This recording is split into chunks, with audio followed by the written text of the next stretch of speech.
Okay, so Eli the Restorer has a humble mission to end the separation consciousness in this reality of ours. And I don't know about you guys, but it's brutal out there. And I wanted to talk about a little bit of how I got here.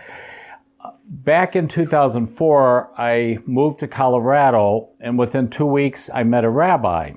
And I had been told years earlier that I should study Kabbalah, but I didn't find a teacher until I moved there. And so Rabbi Joel has taught me a lot about the Kabbalah, and being raised Catholic, that was really a stretch for me, but it's all good. And Rabbi Joel spent 30 years in Israel studying with the sages and the great teachers there. But he met up with a guy named Dr. Rick Strassman, who wrote a book called DMT, the Spirit Molecule. And DMT is partly what we're going to be using today to make all of this happen, and we'll get to that. So with their collaboration, and then what Eli brought into this with his rebirthing background and that, we put together a 1-hour meditation. Now, that seems like a long time. A lot of people are blown away. It's an hour? I can only do it for 5 minutes. Sometimes it takes us a while to go from left brain to right brain. But we did get a wonderful gift from a guy named Astro Fogg, F-O-G-G, who created this CD and the music we're going to be using today. He donated it to our cause. And the CD does two things. Number one, it slows the brain waves down to theta, which is the meditative state, and then it opens up the third eye. And again, you don't have to believe me. Eli's already drank the Kool-Aid, but you check it out. Recently, I teach these at Unity Church 3 times a month. And the last 2 times I taught it there, I had a couple of gals come up to me afterwards, and they'd been meditating for quite a while in their life. And they never had an experience like this. So there's something powerful. It's a very Jewish meditation, but it's being taught by a Catholic Christian, and we're going to use a Muslim temple to find the foundation stone. So you talk about unifying. We use breath work to do this work, and I'll show you how this works in a second. If you want to understand a little bit more about what's happening with this, because Eli's got a heck of a left brain, he's inquisitive. My right brain, my mystical part, just likes the experience. The Army did a experiment back in the 80s called the Gateway Experiment, and you can go Google it. It came out in 2003 for us. Just Google Gateway Experience. It's about 26 pages. It's not exactly what we're going to do today. They don't get into the foundation stone, but it explains the science about how we can go from left brain and right brain. And part of the reason why I like teaching this and doing that, especially as a man, so often we're too left brain at the expense of our right brain. And that's the feminine part of the brain, the feeling part, the mystical, the creative, the dream part. And I see with a lot of people, but especially more often men than women, but women can suffer from this too, we're leaning way to the left. And with this meditation, if you can let go enough, you're going to switch it over to the right brain. And that's what the Gateway Experience describes. So the breathing pattern we use, I've been a professional rebirther since the mid-90s from Leonard Orr's work. I'm a 3rd generation. And there is a theory that all the cells in our body release dimethyltryptamine, DMT. So the breathing pattern goes like this. You're coming up through the nose and back down again. Now, I've been doing this a long time. I've done that for 2 hours on several occasions. You don't die, you don't hyperventilate. It's all a myth. If you're new to this today, I'm going to say push your breathing a little bit, but don't fall off the edge. I don't want anybody to freak out doing this the first or second time. Now, what are we doing when we're breathing? Well, we're stimulating our pineal gland. And I'll show you a picture. Your pineal gland sits right in the middle of your brain. See that? Right there. So, The first 5 minutes of this meditation, you're going to start the breathing from the back of the neck, the occipital area, through your pineal gland, out the front, and then the two tails come back around. It's like this torus. I'll explain this. So it's like you're constantly pulling it out through the pineal and back around. The good news is you don't have to see any of this. Just your intention will make it happen. The universe is very responsive. So for the first 5 minutes, we're going to be doing the head. The second 15 minutes, we're going to be doing a bigger torus. And think of this as left brain, right brain, middle brain.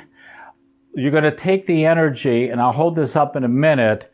You're going to start at your root chakra, and my buddy Joe created this with all the chakras, and that in the two-tailed Ouroboros in Kabbalah, there's a lot of teachings with the two-tailed snakes, but I don't have time for that. So you start at your root chakra, inhale, come up through the chakras, through your pineal gland, out the crown chakra, but different than Kundalini, we bring the tails back around. We're going to do that for 15 minutes. So 20 minutes in total, you're just going to be breathing. We're going to be breathing anyway, you're just going to speed it up a little bit. And you'll hear me with the microphone if you want to take the challenge and go for it. Now, we're going to do that for 20 minutes. Then you're going to slow your breathing down to normal. However, I want you to keep the torus rotating with your intention. And there's some teachings about that it just keeps us safer as you're going out into other realms. Nothing can affect you if you got your spacesuit on. And then we're going to take a trip to Israel. Now, because we live in a holographic universe, everything is inside of all of us because we all came from the same source, right? So in Jerusalem, the Muslims have a temple there. It's called the Dome of the Rock. It's a pretty place. I've been there a couple of times. The energy around that place is palpable. You can feel it. And that's where Muhammad ascended. But underneath that dome is this rock. Okay?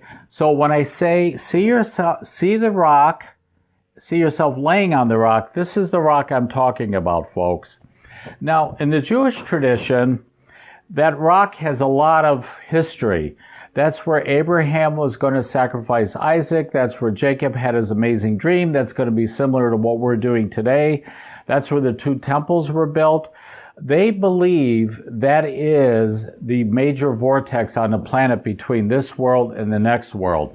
So when I say, okay, let's go to Jerusalem, let's see ourselves laying on the rock, that's the rock we're going to use.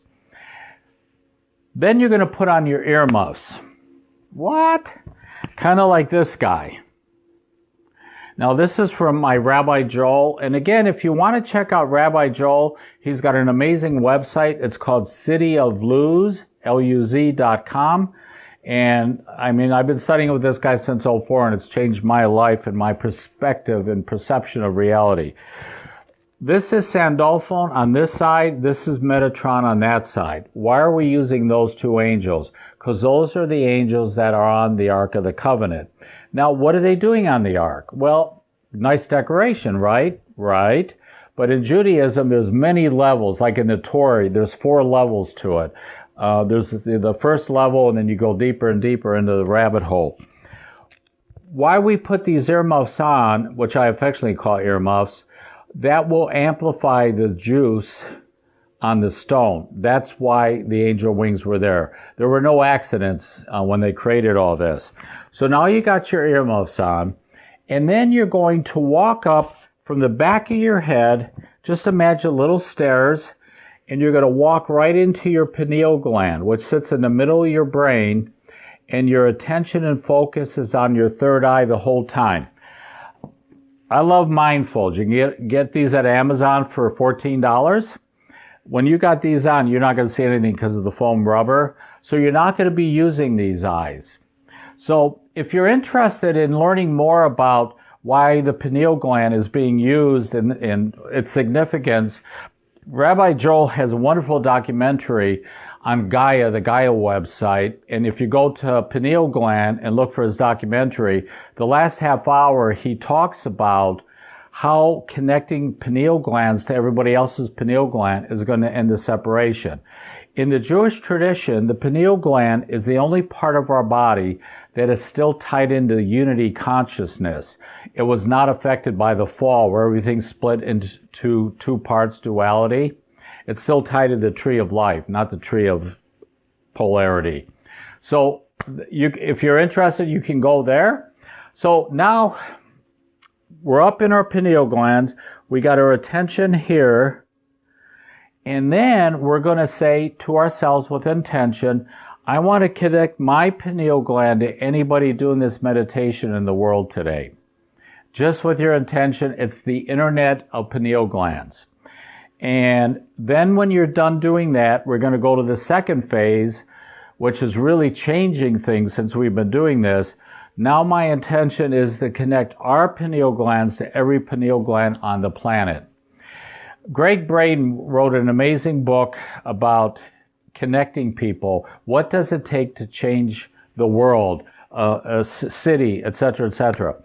It's the square root of 1% of the world's population. We used 8 billion. My friend Ben did the calculation.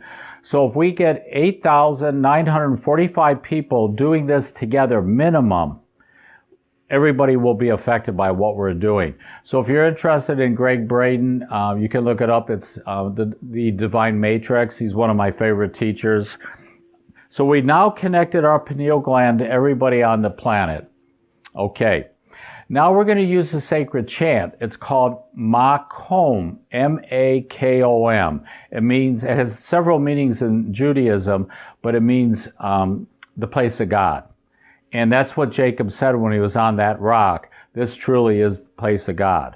So we're going to chant that as long as you want to, and I'll give you my version. I go Makom, and I just keep repeating that.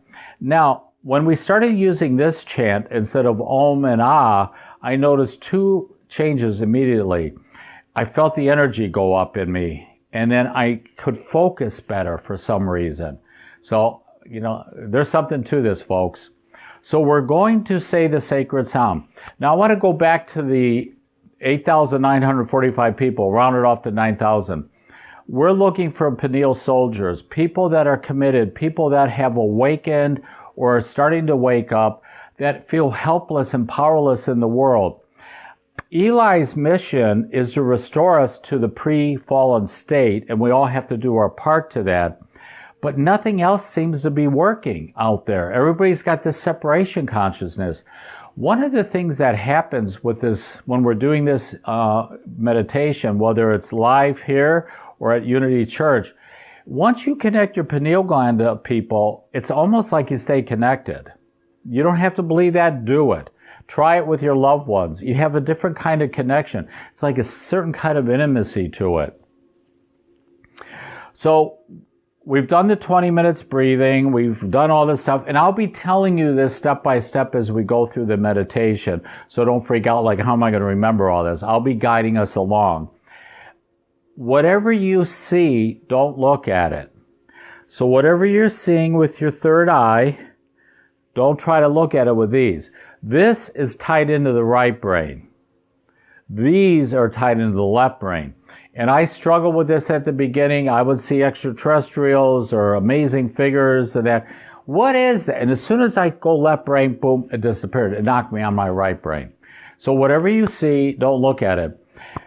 It's not always about seeing, though. I've done a lot of these meditations, and I've never had the same one twice. Some were similar, but I've never repeated the same one. Any of your senses can be involved in this. So it may be hearing things, smelling things. We recently did this at Unity, and me and another lady, we talked afterwards, and we both smelled fire in the building. And I freaked out a little bit. I said, oh my God, is the church on fire? And she was sensing that it was the big fires out in California. So you can have a group experience doing this. So you may see things, you may hear things, feel things. A lot of times when Eli does this meditation, I just come apart. I'm no longer me, and I'll explain why in a minute. So don't worry about if you're not seeing anything, that's not going to happen. That's cool. It's just this experience will raise your vibration and keep you healthier. Letting go is the key. I've fallen through wormholes doing this, literally like this floor just collapsed out from under me. I was like, oh my God. You just let go. And that comes from my skydiving experience. You just jump out and free fall. From the beginning, I said this meditation reminds me of a near-death experience. Without the death part, of course, thank God.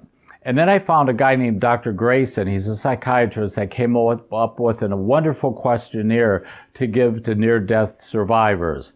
We've been passing it out to the veterans that have been doing this in my community, and they're all scoring in the 20s for the most part, including me. So it's a big thing.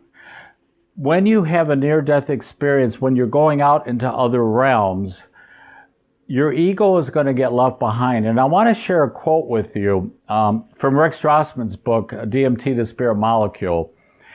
It's Freud, by the way. Freud said the ego is first and foremost a body ego. With no body, what's left? So when we're in these bodies, we have the ego working for us. And the ego isn't all bad. It's a survival mechanism. Everybody's wanting to get rid of their egos. I don't want to get rid of my ego. I just want to tame that little sucker, okay? Because it's a survival mechanism. So Rick Strassman, when he did his experiments in the mid-90s, and you can check out his YouTube video, it's 2010, DMT, the Spirit Molecule. He calls DMT, dimethyltryptamine, the spirit molecule, because the molecule of the body and the spirit, it's like a vehicle between this world and other worlds. And again, you don't have to believe Eli. I've already drank the Kool-Aid. I've done this a lot. When I first learned it, I did it every day for 2 years straight because I understood a lot of what was going on behind it. And I can tell you, it's really changed things. So I want to go back to the breathing thing just so you're clear on this. So you're going to start at your root chakra. You're going to come all the way up through the crown, through the pineal, and then these two tails are going to come back around. And when you're doing the breathing, it's just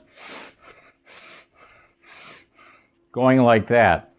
When we're done today, you're going to be altered for a while. So if you got to drive somewhere or go out in public, dealing with people, just be mindful. Get yourself grounded somehow. Hit your hands, pound on the ground, eat something in that, because you are going to be altered. Some of you will sleep like babies tonight, and some won't need a lot of sleep, especially with the full moon and the winter solstice and that. So just be aware of that. So I'm going to give you a couple of minutes. I want you to find a place to lay down, get something to cover your eyes. If you don't have a mindful, it could be a dish towel or something, because you're not going to need these eyes. And use the washroom if you need to, and we'll get this started in about 2 minutes. Like I said, I will be guiding everything. I got a little timer to remind me when 20 minutes is up. And then I'll tell you to slow it down and the steps that we go through. I recommend doing this at least 6 times before you decide if it's for you. This works on the micro and the macro. For us as individuals, doing this regularly can heal a lot, can change your consciousness, can raise your consciousness to unity thinking instead of polarity. But the macro is I'm committed to finding at least 9,000 of us minimum that can be doing this on a regular basis and spread this, because I believe that could end the separation consciousness. But again, like I said, I've already drank that Kool-Aid. And this is not Eli talking. This is Kabbalistic beliefs that I've learned from my rabbi, that using the pineal gland, everybody knows about it. What's it doing there? Okay, so we'll get started. Get yourself nice and comfortable.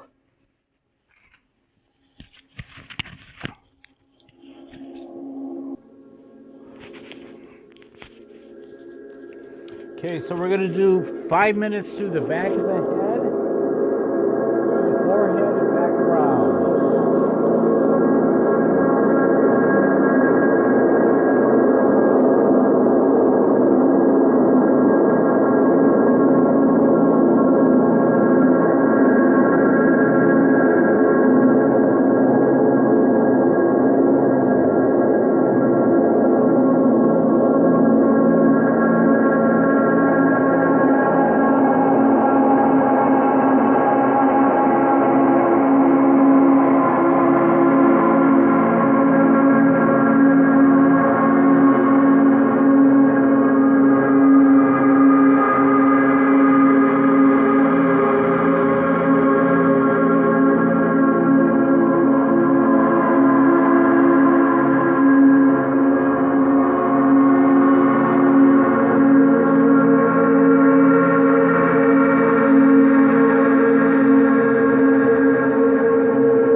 Okay, now the next 15 minutes we're going to do the big torus.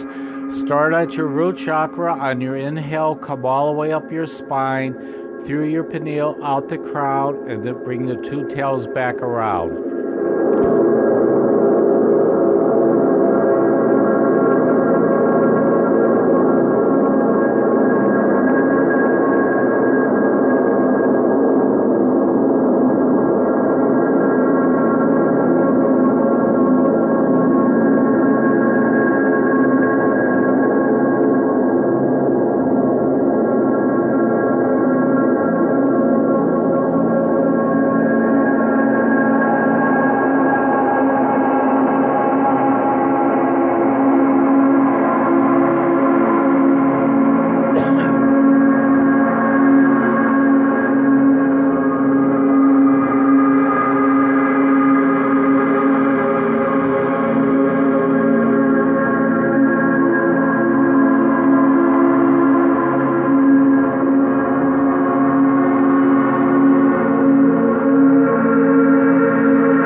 going to slow the breathing down to normal, but keep the torus rotating. Nice and slow with your breath. And then I want you to imagine that foundation stone in Jerusalem. Just see it in your mind's eye. And now see yourself laying on it.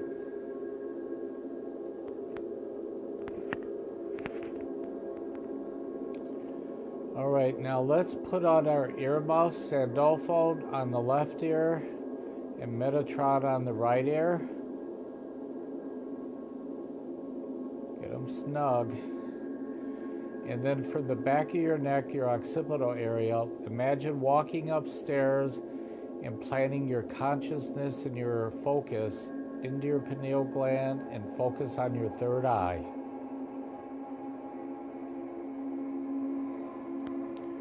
And keep your attention there the rest of this meditation. And now with our intention, let's just say to ourselves, my intention is to connect my pineal gland to anybody doing this today with me.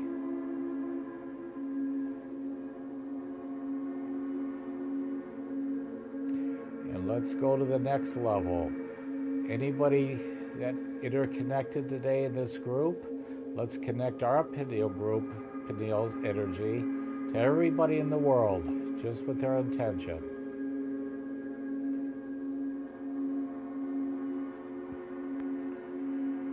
And I'm going to turn the music back up a little bit, and that's where we do the sacred chant of Makom. Have fun, and don't look at what you're seeing.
Well, that was soothing. How you guys doing?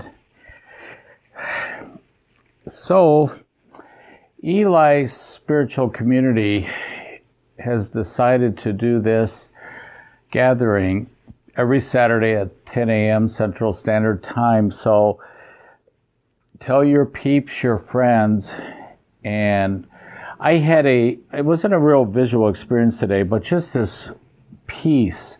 I can't even describe it, but that's why I love doing this, that sense of peace. You know, it's not a left brain saying, I have peace. I was peace. The other thing I thought of too, or they gave me a download, you know, when we talk about the square root of 1% of the population, if there's enough people in the Northwest Indiana, Chicago area, we'll have to figure out what the square root of that is. And it's probably just a couple of handfuls of people. So keep that in mind. If you get a group in your town that are willing to do this, you're at least affecting the people in your geographical area. The goal is to get those 9,000 Peniel soldiers out there to all over the world doing this. So thanks for joining us today. And follow Eli on Facebook. We've got a lot of interesting information that Eli's been given over the years. God bless and namaste.